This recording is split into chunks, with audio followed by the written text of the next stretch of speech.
আসসালামু আলাইকুম ওয়া রাহমাতুল্লাহ। প্রিয় দর্শকবৃন্দ, VAT with doctor Rouf YouTube চ্যানেলে স্বাগতম। আজ আমাদের ৩০৪তম পর্ব। আজকের পর্বে আমরা বিধি ৬১ আলোচনা শুরু করব। বিধি ৬১টা বেশ বড়, তো আশা করি বিধি ৬১টা আলোচনা করতে 2টা সেশন দরকার হবে। বিধি ৬১ শিরোনাম হলো রেকর্ড, দলিলপত্র, পণ্য বা পণ্যবাহী যান জব্দকরণ। রেকর্ড, দলিলপত্র, পণ্য বা পণ্যবাহী যান জব্দকরণ। তো অর্থাৎ আটক, আটক, তল্লাশি, আটক। আমরা এই তল্লাশি আটকের উপরে আমরা বেশ কয়েকটা সেশন আমরা আলোচনা করছি। এই বিষয়টা খুব স্পষ্টভাবে জানা খুব দরকার যারা ভ্যাট ম্যানেজমেন্টে কাজ করেন তাদের। তো বিধি ৬১তে মোট 7টা উপবিধি আছে, মোট 7টা উপবিধি আছে। তো আমি আশা করি আজকের সেশনে আমরা উপবিধি 1, 2, 3, 4, 1, 2, 3, 4 আমরা আলোচনা করব। পরবর্তী সেশনে আমরা 5, 5 ক এবং 6 আমরা আলোচনা করব। তো প্রিয় দর্শকবৃন্দ, গত কয়েকটা সেশনে আমরা এই আটক, তল্লাশি এই বিষয়গুলো নিয়ে আলোচনা করছি। এখানে একটা বিষয় আপনাকে খুব ভালো মতো বুঝতে হবে, সেটা হলো কোন অফিসার মাঠ পর্যায়ে যেতে পারেন, মাঠ পর্যায়ে তল্লাশি, আটক এগুলো করতে পারেন,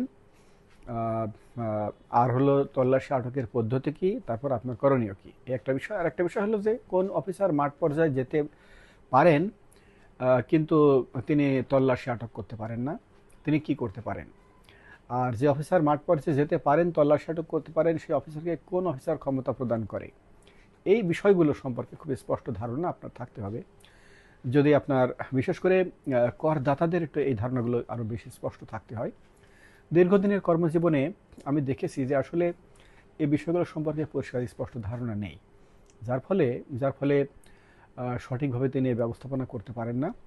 অনেক সময় সহজ বিষয়গুলো বেশ জটিল হয়ে যায়, সমাধানগুলো ঠিকমতো হয় না। তারা মনে করেন যে তাদের হ্যারাসমেন্ট করা হচ্ছে, আর নানা ধরনের জটিলতা তৈরি হয়। তো আমার বেসিক কথা হলো যে এই প্রক্রিয়া পদ্ধতিটা আপনাকে বুঝতে হবে, আইনের বিধানগুলো আপনাকে বুঝতে হবে, পদ্ধতিটা আপনাকে বুঝতে হবে। তাহলে আপনি এই বিষয়গুলোর আপনি সুবিধা নিতে পারবেন। তো বিধি ৬১-র উপবিধি 1, ক্ষমতাপ্রাপ্ত কোনো কর্মকর্তা বিধি 60-এর অধীন প্রবেশ বা তল্লাশিকালে। বিধি 60-এর অধীন প্রবেশ বা তল্লাশিকালে বলতে হলো প্রিভেন্টিভ ওয়ার্ক, যখন তাকে অথরাইজ করা হয় এবং তিনি ফিল্ডে যান, তিনি যে প্রবেশ এবং তল্লাশি করেন। ধারা 90-এর অধীন নিরীক্ষা বা অনুসন্ধানকালে। ধারা 90-এর অধীন যখন অডিট করা হয়, তখন আমি বলেছি যে মোটামুটি 2 ধরনের কাজ মাঠ পর্যায়ে। একটা হলো আমরা বলি প্রিভেন্টিভ আর হচ্ছে অডিট। প্রিভেন্টিভ মানে প্রবেশ এবং তল্লাশি, আর অডিট মানে তো আপনারা বুঝেন, অডিট মানে খাতাপত্র চেক করে, পরীক্ষা করে, নিরীক্ষা করা আর কি। তল্লাশিকালে তাহলে তল্লাশিকালে এবং অনুসন্ধানকালে, নিরীক্ষা বা অনুসন্ধানকালে কি করতে পারবেন? ধারা 84-এর অধীন কোনো রেকর্ড, দলিলপত্র, পণ্য বা পণ্যবাহী যান আটক ও জব্দ করতে পারবেন। তাহলে মূল কথা হলো যে তল্লাশিকালে এবং নিরীক্ষা বা অনুসন্ধানকালে এইগুলো জব্দ এবং আটক করা যাবে। যে অফিসাররা অথরাইজ তারা এই জব্দ বা আটক করতে পারবেন। ডকুমেন্ট, খাতাপত্র, পণ্য, যানবাহন, যখন যেটা প্রয়োজন সেটা আটক এবং জব্দ করতে পারবেন। বিধি উপবিধি 2 হলো উপবিধি 1-এর অধীন আটক বা জব্দের ক্ষেত্রে সংশ্লিষ্ট স্থান, পণ্য, রেকর্ড, দলিলাদি বা পণ্যবাহী যানের স্বত্বাধিকারী বা দায়িত্বপ্রাপ্ত ব্যক্তি বা তত্ত্বাবধানকারী ব্যক্তি বা চালক সংশ্লিষ্ট কর্মকর্তা বা দলকে সম্ভাব্য সকল ধরনের সহযোগিতা করিবেন। এখানে বলা হয়েছে যে সবাই এই দলকে সহযোগিতা করবেন। যে আটক দল যাদেরকে পাঠানো হয়েছে আটক করতে, তাকে সহযোগিতা করবেন। তো যার কাছ থেকে আটক করা হচ্ছে তাকেও বলা হলো যে সহযোগিতা করবেন। আর সহযোগিতার বিষয়ে আমরা ধারা 82-তে আমরা একটা ধারা দেখে আসছি। ধারা 82-তে সেখানে আমরা বিস্তারিত আলোচনা করেছি। সেখানে আমরা দেখেছি যে ভ্যাট অফিসারকে কোন অফিসার, সরকারি অফিসার এবং সরকারের বাইরেও কোন কোন কর্মকর্তা কর্তৃপক্ষ তারা ভ্যাট অফিসারকে তার সকল কাজে সহযোগিতা প্রদান করতে বাধ্য থাকে, সেটা আমরা দেখেছি। আর এখন দেখলাম যে যেখানে তল্লাশি বা আটক করা হচ্ছে সেইখানকার মালিক, স্বত্বাধিকারী, ম্যানেজার, দায়িত্বপ্রাপ্ত ব্যক্তি, প্রতিনিধি তারা ভ্যাট অফিসারের সাথে সকল প্রকারের সহযোগিতা করবে, তার সাথে অসহযোগিতা করবে না। কিন্তু আইনের কথা, কিন্তু বাস্তবে তো কি সবসময় সহযোগিতা পাওয়া যায়? বাস্তবে তো অনেক অসহযোগিতা, অনেক অভিযোগ, আরও অনেক মাঝে মাঝে আনটুয়ার্ড ইনসিডেন্টসও ঘটে যায়।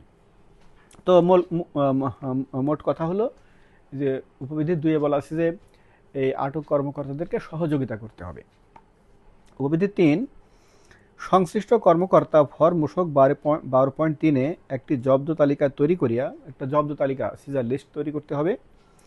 সংশ্লিষ্ট স্থান, পণ্য রেকর্ড, দলিলাদি বা পণ্যবাহী যানের স্বত্বাধিকারী বা দায়িত্বপ্রাপ্ত ব্যক্তি বা তত্ত্বাবধানকারী ব্যক্তি বা চালকের স্বাক্ষর সহ। তাহলে সিজার লিস্ট তৈরি করা হলো। সিজার লিস্ট তৈরি করে এই মালিক, চালক, প্রতিনিধি তার স্বাক্ষর নিতে হবে। আর কি করতে হবে? আর ঘটনাস্থলে উপস্থিত ন্যূনতম 2 জন ব্যক্তির স্বাক্ষর গ্রহণ করিবেন। 2 জন সাক্ষীর স্বাক্ষর নিতে হবে এবং উহার একটি অনুলিপি সংশ্লিষ্ট ব্যক্তির নিকট হস্তান্তর করিবেন। এখানে অনেকগুলো কথা বলা আছে। তাহলে পদ্ধতি নিয়ে এখানে অনেকগুলো কথা বলা আছে। যে সিজার লিস্ট তৈরি করা হলো, সিজার লিস্ট তৈরি করে মালিক বা মালিকের প্রতিনিধির সাইন নেওয়া হলো, এরপর 2 জন সাক্ষীর সাইন নেওয়া হলো। সাইন নিয়ে একটা কপি, এটা মাল্টিপল কপি তৈরি করা হয়, তৈরি করে একটা কপি এই মালিক বা মালিকের প্রতিনিধির হাতে দিয়ে আসা হলো। আর বাকিগুলো নিয়ে আসা হবে, নিয়ে এসে আটক প্রতিবেদনের সাথে আবার এগুলো সাবমিট করতে হয়। তাহলে প্রিয় দর্শকবৃন্দ, এই ধারা 61-র বিধি 61-র উপবিধি 1, 2, 3-এর যে বেসিক যে বিষয়গুলো আশা করি আপনারা বুঝতে পেরেছেন। তো আর আমরা একটা উপবিধি আলোচনা করব, উপবিধি 4। উপবিধি 4 হলো সংশ্লিষ্ট স্থান, পণ্য রেকর্ড, দলিলপত্র বা পণ্যবাহী যানের স্বত্বাধিকারী বা দায়িত্বপ্রাপ্ত ব্যক্তি বা তত্ত্বাবধানকারী ব্যক্তি বা চালক উপবিধি 2-এর অধীন সহযোগিতা না করিলে, আগে বলা হলো যে সহযোগিতা করবে, এখন দেখা গেল যে তিনি সহযোগিতা করলেন না, এমন এটাই বেশি হয় যে তার কাছ থেকে পণ্য যানবাহন আটক করে নিয়ে চলে আসবেন আর তিনি সহযোগিতা করবেন। এত আইন মান্যকারী যদি হতো তাহলে তার এই ভায়োলেশনই হতো না, তাহলে তার আসলে এত দূর যাওয়াই লাগতো না।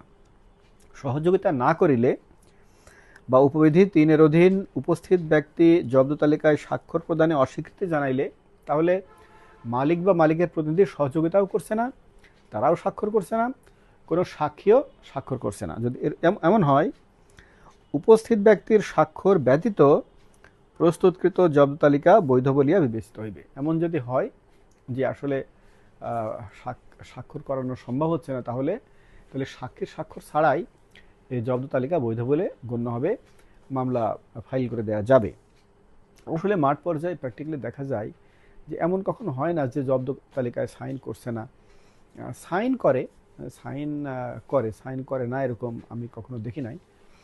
তো আলটিমেটলি সাইন করে। তো যদি সাইন না করে তাহলে এখানে একটা মেজার বলা আছে যে তাহলে সাইন ছাড়াই এই জব্দ তালিকা সাবমিট করা যাবে, জব্দ তালিকা ভ্যালিড বলে গণ্য হবে। তো প্রিয় দর্শকবৃন্দ, আমরা এখন বিধি 61 আলোচনা করছি। বিধি 61 হলো জব্দ করার যে পদ্ধতি। তো এখানে আমরা বিধি 61-এর আমরা 4টা উপবিধি আমরা আজকে আলোচনা করলাম। উপবিধি 1, 2, 3 এবং 4। এখানে আমরা দেখলাম যে জব্দ করার প্রক্রিয়াটা কি প্রক্রিয়া জব্দ করতে হয়। ক্ষমতাপ্রাপ্ত যারা অফিসার তারা যাবেন, তারা সার্চ করবেন, তল্লাশি করবেন, তাদেরকে সহযোগিতা করতে হবে। তারা একটা সিজার লিস্ট তৈরি করবেন, সেই সিজার লিস্টে মালিক বা মালিকের প্রতিনিধি বা তত্ত্বাবধানকারী গাড়ির চালক তার স্বাক্ষর নেবেন এবং দুজন সাক্ষীর স্বাক্ষর নেবেন। স্বাক্ষর নিয়ে একটা কপি মালিক বা মালিকের প্রতিনিধিকে দিয়ে দিবেন, দিয়ে বাকিগুলো তারা নিয়ে আসবেন। এই হলো আটক করা বা জব্দ করার হলো পদ্ধতি। আর আমি গত সেশনে আমি আলোচনা করেছিলাম যে এই আহ, আহ, আহ, জব্দ তালিকায় যে ডেসক্রিপশন এটা খুব পরিষ্কার হতে হয়, খুব স্পষ্ট হতে হয়, একেবারে সুনির্দিষ্ট হতে হয়, তাহলে মামলাটা ভালোভাবে পরিচালনা করা যায়। তো হ্যাঁ, প্রিয় দর্শকবৃন্দ, আমরা এখন বিধি 61 আলোচনা করছি। তো বিধি 61-র 4টা উপবিধি আমরা আলোচনা করলাম। আমি আশা করি এই 4টা উপবিধিতে কি বলা হয়েছে সেটা আপনারা বুঝতে পেরেছেন। আমি গত কয়েকটা সেশনে আমরা এখন এই জব্দ, আটক, এই বিষয়গুলো নিয়ে আলোচনা করেছি। এখানে আমি কয়েকটা কথা বলেছি। এক বলেছি হলো যে কোন কোন অফিসার মাঠ পর্যায়ে যেতে পারে, আটক তল্লাশি করতে পারে, এটা আপনাকে বুঝতে হবে। ওই অফিসারকে কোন অফিসার ক্ষমতায়ন করে সেটা আপনাকে বুঝতে হবে। আর এই জব্দ, আটক করার পদ্ধতি কি সেটা আপনাকে বুঝতে হবে। কোন কোন অফিসার মাঠ পর্যায়ে যেতে পারে নিজ ক্ষমতায়, কিন্তু আটক জব্দ করতে পারেন না, তারা কি করতে পারেন সেটা আপনাকে বুঝতে হবে। আর এই আটক জব্দ হয়ে যাওয়ার পরে প্রক্রিয়া কি, কোন প্রক্রিয়ায় এই মামলা নিষ্পত্তি হয়, কোন প্রক্রিয়ায় আপনি ইন্টারিম রিলিজ নিতে পারেন, এই বিষয়গুলো আপনাকে বুঝতে হবে। এই এই এই বিষয়গুলো বোঝা খুব জরুরি ভ্যাট ম্যানেজমেন্টে। তো আমি আশা করি যে আমাদের এই রিসেন্টলি যে কয়েকটা ভিডিও আমি আলোচনা করলাম তার মাধ্যমে আপনি এই বিষয়গুলো বুঝতে পারবেন এবং আপনি নিজেই এই বিষয়গুলো আপনি হ্যান্ডেলিং করতে পারবেন। মাঠ পর্যায়ে যখন কারোর কোনো গাড়ি আটক হয়, ভ্যাট অফিসার আটক করে, সাধারণত দেখা যায় যে মালিক কাছে যান না, মালিক ধারে কাছেই যান না, মালিক এদিকে ওদিকে দৌড়াদৌড়ি করে বেড়ান, লয়ারের কাছে যান, বিভিন্ন জায়গায় তিনি যান, কিন্তু আসলে এই গাড়ির কাছে আসেন না, অফিসে আসেন, এরকম দেখা যায় মাঠ পর্যায়ে, এরকম দেখা যায়। তো আর যেটা আমি আপনাদেরকে সাজেশন দেবো সেটা হলো আপনি খুব দ্রুত তাড়াতাড়ি অফিসারের কাছে আসবেন, গাড়ির কাছে আসবেন, আপনার পণ্যের কাছে আসবেন। এসে আপনি এই প্রক্রিয়ায় আপনি এই পণ্যগুলো আপনি অন্তর্বর্তীকালীন জিম্মায় নেওয়ার চেষ্টা করবেন, আপনি সামারি অ্যাডজুডিকেশন করার চেষ্টা করবেন। আর প্রক্রিয়া তো আপনাকে মোটামুটি বোঝাতে পেরেছি আমি আশা করি। তো প্রিয় দর্শকবৃন্দ, আমরা আজকের সেশন এখানেই শেষ করলাম। অনেক ধন্যবাদ। খোদা হাফেজ। আসসালামু আলাইকুম ওয়া রাহমাতুল্লাহ।